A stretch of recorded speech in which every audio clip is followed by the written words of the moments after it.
Hello viewers, আসসালামু আলাইকুম। তো আজকে আপনাদের জন্য আরেকটি নতুন নিয়োগ নিয়ে এসেছি। সেটি হচ্ছে মিডল ইস্টেও নয়, এশিয়াতে নয়, এক কথায় ধরতে গেলে ইউরোপই। আর এটি হচ্ছে জাপানে, ইউরোপের পাশেই। জাপানে নতুন নিয়োগ চলে আসছে। জাপানে ফার্স্ট টাইম আমি এই পর্যন্ত দেখলাম, যত নিয়োগ দেখলাম এই প্রথম জাপানের লোক নিবে, কিন্তু মাত্র 9 জন লোক নেবে। সেটি হচ্ছে, জানি না আপনারা কতজন আবেদন করবেন, কতজন ইন্টারভিউতে আসবেন, কিন্তু আশা করি যারা শিক্ষিত তাদের অপরচুনিটি একদম হাতের নাগালে। যারা জাপানে যেতে চাচ্ছেন অবশ্যই তাদের জাপানিজ ভাষায় কিছু দক্ষ সার্টিফিকেট লাগবে। জার্মান টেকনিক্যাল থেকে আপনি জাপানিজ ভাষার একটা কোর্স করতে পারেন, এটির জন্য আপনার প্লাস পয়েন্ট। কিন্তু এখানে আরও কিছু জাপানে যাওয়ার জন্য আরও কিছু নির্দেশনা দেওয়া হয়েছে। আপনার সব কিছু প্রপারলি থাকতে হবে জাপানে যেতে হলে।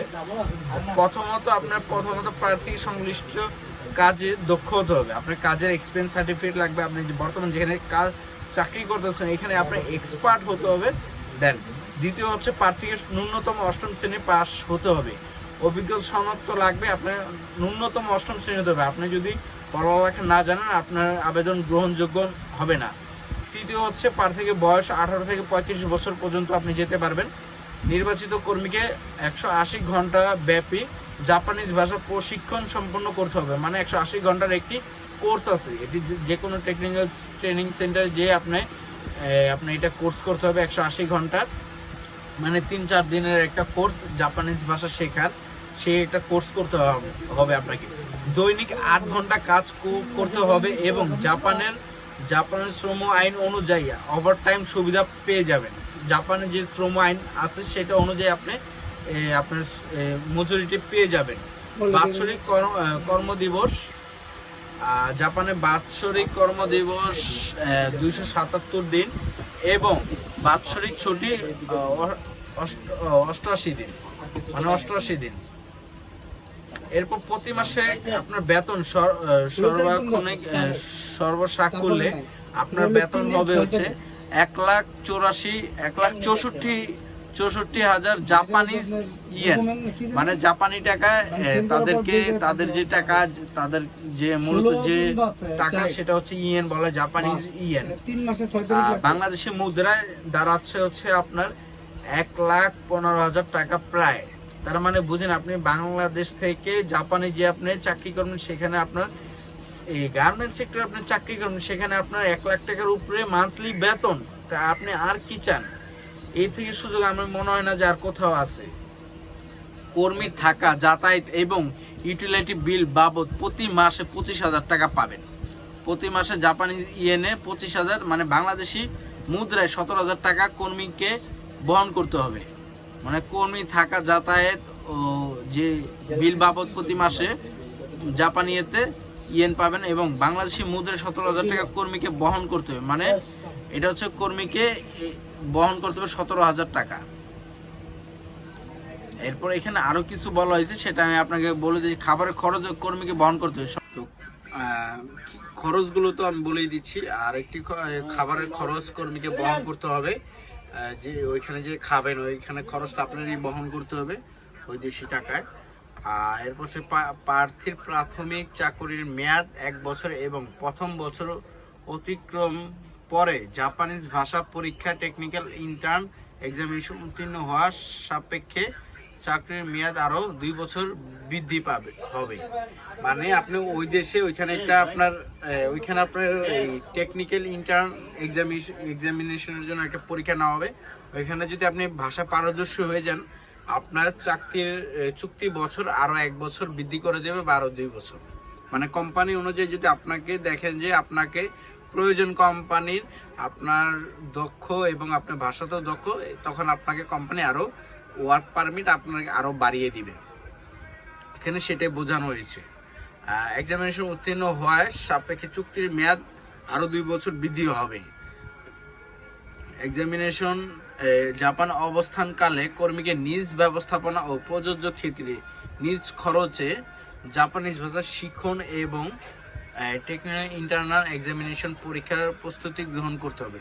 মানে এটা সম্পূর্ণ আপনার খরচে, মানে আহামরিক খরচ না। দেখা গেছে বাংলাদেশি টাকা আপনি 1,15,000 টাকা স্যালারি পাচ্ছেন, ওইখানে দেখা গেছে 50,000 টাকা বাংলাদেশি টাকা আপনার ওইখানে খরচ যাবে, যে আপনি যে ওই প্রসেসিং ফি, আপনি যে ওইখানে টেকনিক্যাল ভাষাটা শিখবেন, আরও ভাষায় এক্সপার্ট হবেন, উত্তীর্ণ হবেন, সেই ক্ষেত্রে ওইটা খরচ আপনাকে বহন করতে হবে।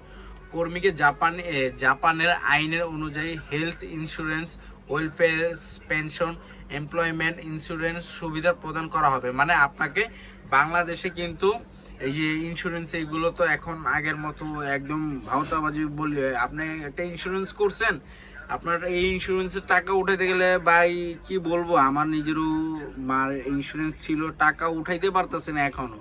সে নাম বলেই দিচ্ছি, সেটা হচ্ছে Padma life insurance company limited. তাদের নাকি টাকাই নেই, তাহলে জনগণের এত টাকা গেল কোথায়? আমার মার মেয়াদ শেষ হয়েছিল ইন্স্যুরেন্সের প্রায় 2019 সালে, তো 2024 চলে, তার মানে এখনো কোনো হয়ই নাই, মানে চেকের জন্য কোনো জানে, ব্যাংক স্টেটমেন্ট সবকিছু দিয়ে আসছে, হয়নি, এই হচ্ছে।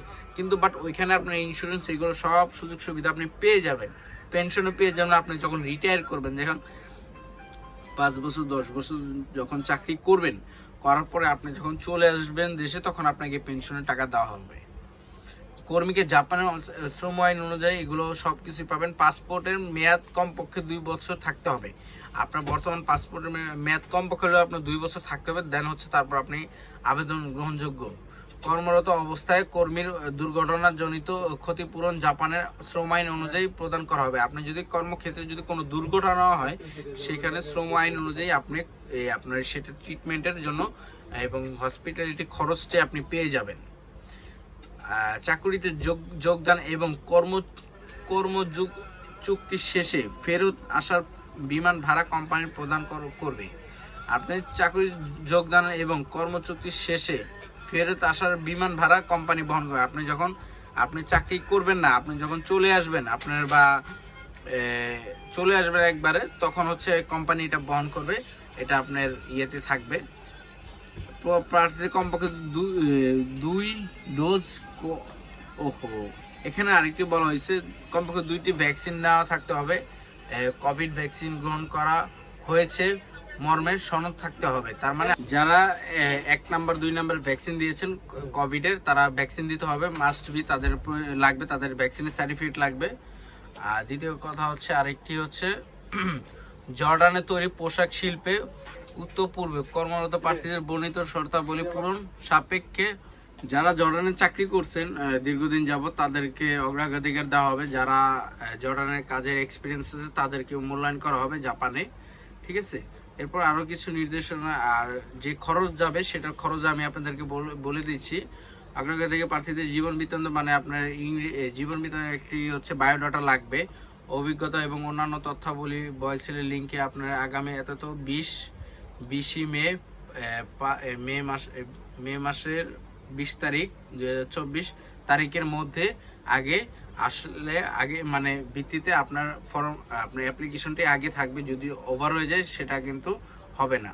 আপনি দেখা গেছে এই সময়ের মধ্যে যদি 50 জন আবেদন করে যায়, তাদের লিমিট যদি 50 জন থাকে, 50 জনই আপনারা ইন্টারভিউতে অংশগ্রহণ করতে পারেন, কিন্তু ওভার হইলে পারবেন না। এই জন্য যারা শীঘ্রই যেতে চাচ্ছেন, আগ্রহী প্রার্থী, তারা আপনারা অ্যাপ্লিকেশন করুন, করে ইন্টারভিউ অংশগ্রহণ করার জন্য এগিয়ে যান।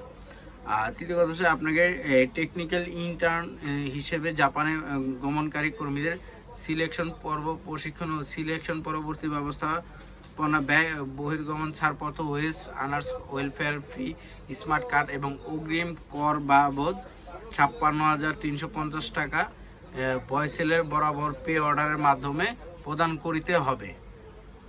তাহলে 56,000, তার মানে আপনার এখানে খরচ লাগতেছে 56,350 টাকা, মানে 56,350 টাকা আপনি জাপানি যে 1,15,000 টাকা স্যালারির একটা চাকরি পাবেন, সেখানে আপনার আর কি লাগে, বাংলাদেশি টাকায় 1,15,000 টাকা আপনি স্যালারি পাবেন। তো এগুলো যদি নিয়মকানুনভাবে আপনি সব কিছু ঠিক থাকে, আমি আশা করি আপনি জাপানে যেতে পারবেন। ওইখানে যারা খুব শীঘ্রই আবেদন করতে চান, তারা খুব শীঘ্রই আবেদন করে ফেলুন, সময় খুবই অল্প। এটা 20 মে পর্যন্ত ডেট আছে। তো এটা বয়সেলের আবেদন BRMS বয়সেল লিখে brms.boysel.gov.bd.com এ অ্যাপ্লাই করতে হবে। আবেদন লিঙ্কের, এটা হচ্ছে আবেদন লিঙ্ক, এখানে যেয়ে আপনারা অ্যাপ্লাই করতে হবে। নিজে অভিজ্ঞ জাপান দূতাবাসে আবেদনের মাধ্যমে ভিসা সংগ্রহ করতে হবে এবং ভিসা আবেদন সম্পর্কিত তথ্য বয়সিল থেকে প্রদান করা হবে। মানে নির্বাচিত প্রার্থীকে নিজেকে বাংলাদেশ অবস্থিত জাপান দূতাবাসে আবেদনের মাধ্যমে ভিসা সংগ্রহ করতে হবে। মানে আপনি যখন আবেদনটা ভিসা আসবে, ভিসার জন্য ভিসা সংগ্রহ করতে হলে আপনার জাপানের দূতাবাসে যাবেন, ওইখান থেকে আপনার নিজ দায়িত্বে যেয়ে আপনার এটা সংগ্রহ করতে হবে। তো ভিউয়ার্স, ভালো থাকবেন, আমার চ্যানেলটি সাবস্ক্রাইব করবেন এবং আরও আপনাদের মাঝে নিয়ে আসবো। অবশ্যই আমার এখানে আর ওয়েবসাইটে লিঙ্ক দিয়ে দিব, আমার হোয়াটসঅ্যাপ নাম্বার দিয়ে দিব, ইমো নাম্বার দিয়ে দিব। যার যতটুকু প্রয়োজন আমি ততটুকুই সাহায্য করব আপনাদেরকে রাস্তা দেখানোর জন্য। বাকিটা হচ্ছে আপনার হাতে, আপনি কি যাবেন না সেটা আগে অবশ্যই আপনি আগে নির্ধারণ করেন আপনি কি করবেন। তো ভিউয়ার্স, ভালো থাকবেন, আল্লাহ হাফেজ।